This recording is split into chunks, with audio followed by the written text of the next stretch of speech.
concepts importants. Le premier, vous savez, quand on vient se lier à quelqu'un d'autre, la première des choses, c'est ce qu'on appelle le respect. Qu'est-ce que c'est le respect? C'est-à-dire lui donner sa place, accepter l'autre, comprendre que chacun, il a ses défauts et ses qualités, et savoir regarder et rehausser les valeurs de son prochain. Et sans cela, on n'arrivera jamais à une communication, à une harmonie. Donc la première chose qu'il faut d'abord étudier, et je souhaite étudier avec vous, et on le fera au fur et à mesure, c'est de prendre à chaque fois une notion, de bien y réfléchir. Et après, on essaiera de faire entrer toutes ces notions et tous ces concepts dans la famille, dans la construction du couple. Et donc cette fois-ci, nous allons parler de la notion du respect. Le Pirkei Avot, le Maxime des Pères, il dit la chose suivante. Alors, Al tehe baz lechol adam, ve'al tehe maflig lechol davar, she'en lecha adam she'en lo sha'a, ve'en lecha davar she'en lo makom. Ne dédaigne aucun être humain, ne méprise aucun élément de la création, car chacun a son heure, chaque chose à sa place. Chacun a son heure, chaque chose à sa place. Vous savez, je me rappelle une fois, c'était... qu'est-ce qu'une allumette? Une petite allumette, alors quoi? Même si elle tombe par terre, qui se plie pour la ramasser? On n'en fait pas cas.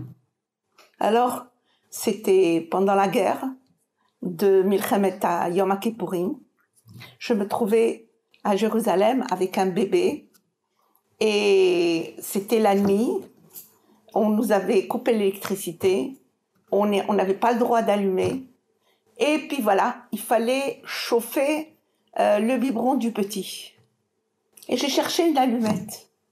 Mon Dieu, j'ai cherché une allumette. Qu'est-ce que j'ai pas fait pour cette allumette?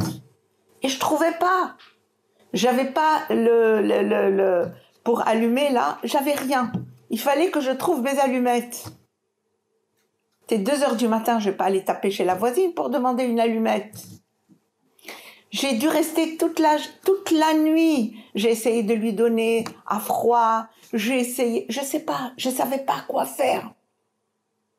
Je me disais, mon Dieu, qu'est-ce que je donnerais pour une allumette quand votre enfant, il pleure, il a faim, il peut pas.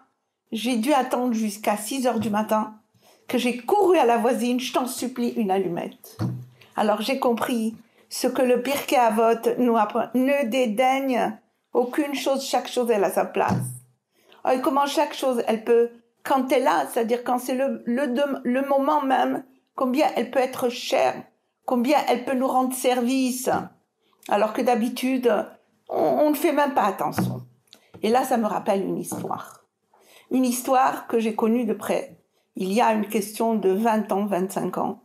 J'étais donc dans les séminaires de Harachim, les fins de semaine qu'on faisait et qu'on continue à faire, bien sûr, pour les jeunes filles. Donc, c'était dans le cadre de jeunes filles. Il y avait d'autres cadres. Cette fois-ci, c'était dans le cadre de jeunes filles. Moi, en général, les filles commencent mercredi. Moi, je suis arrivée vendredi. J'arrive donc vendredi. Je rentre à l'hôtel et voilà l'image que je vois. Elle était petite, assise dans le lobby de l'hôtel, sur 2 ou 3 carriotes, coussins. Et elle était menue. Elle avait peut-être 60 cm de haut, 70 cm de haut. Elle avait les mains qui étaient un petit peu comme ça tordues.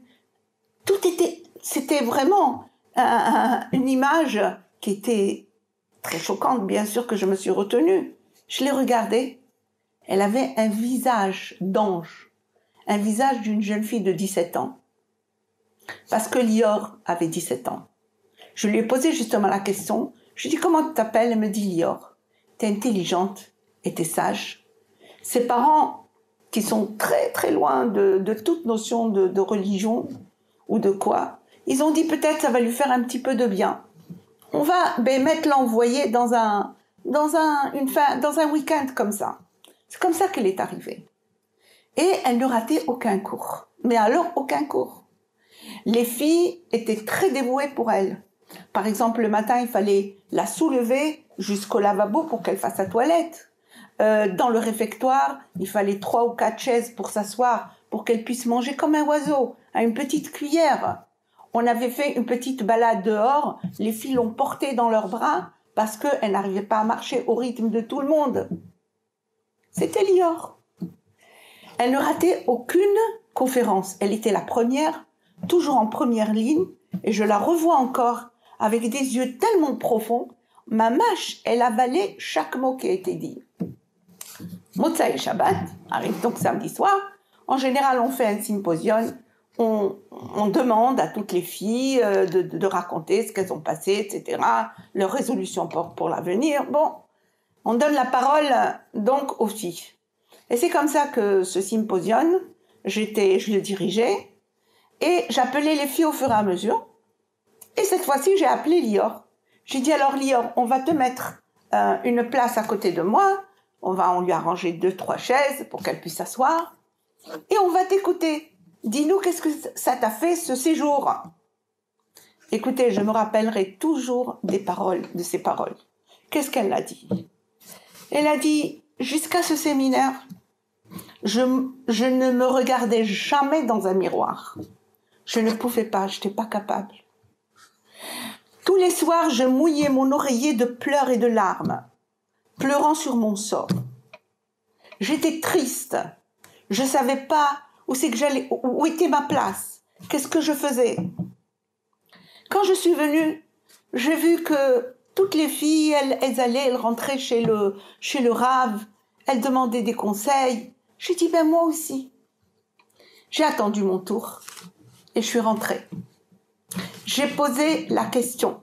C'était le Rav Scherter Shlita, le Rav Aryeh Scherter Shlita. Et je lui ai posé la question. Rav, pourquoi le bon Dieu m'a fait ça? Ah, qu'est-ce que vous allez répondre à une question pareille? Le Rav Scherter lui a dit, ma fille, moi je n'ai pas de réponse pour toi, mais je sais une chose, c'est que chacun de nous est un fils unique devant notre Père au ciel. Et toi aussi. Peut-être un séjour tu comprendras, mais en tout cas tu dois te rapprocher de ton papa et tu dois lui parler et tu dois se confier à lui. Et un jour peut-être tu auras la réponse. Alors, elle raconte, je suis sortie, j'ai été acheter un livre de prière qu'on vendait là-bas et je commençais à parler à Hachem. Et ça me faisait du bien. Et j'écoutais les cours. Ça me faisait un bien énorme. En tout cas, une chose est certaine, je pleurais plus la nuit. Je sentais un certain calme en moi. Mais j'attendais impatiemment et j'attends toujours la réponse. Peut-être un de ces jours, Akadosh Baruch Hu va me dévoiler comment je fais. Eh ben, c'est ce que les filles, elles étaient très émues, elles ont commencé à pleurer. Elles ont pris Lior dans leurs bras, elles ont commencé à danser, à chanter. Il y avait une danse de Emouna, une émotion dans la salle. J'ai fait rasseoir Lior à côté de moi. Et je lui ai dit, écoute ma fille, Lior, regarde, je ne sais pas quelle est la réponse qu'Hachem va te donner, mais moi je peux te dire quelle est une première réponse que tu nous as donnée à nous. Lior en moi la lumière, Lior en moi la lumière. Si toi, tu parles de Emouna, si toi, tu parles avec joie, avec simcha, tu trouves ta sérénité auprès d'Hachem, dans toutes tes prières, dans toute ton approche à Akadosh Baruch Hu, tu sais ce que tu vas faire autour de toi? Est-ce que tu as une idée? Eh bien oui, parce que Lior après, je ne sais pas, j'ai pas suivi son histoire, mais je sais une chose, qu'elle avait passé le bac et après, elle avait trouvé un travail au téléphone. Au téléphone, elle avait une voix magnifique. Elle faisait beaucoup de chesed. Elle aidait énormément. Ne dédaigne aucun être humain, car chaque être humain a son heure. Son heure, nous disent les sages, c'est-à-dire il a un moment où tout le monde a besoin de lui.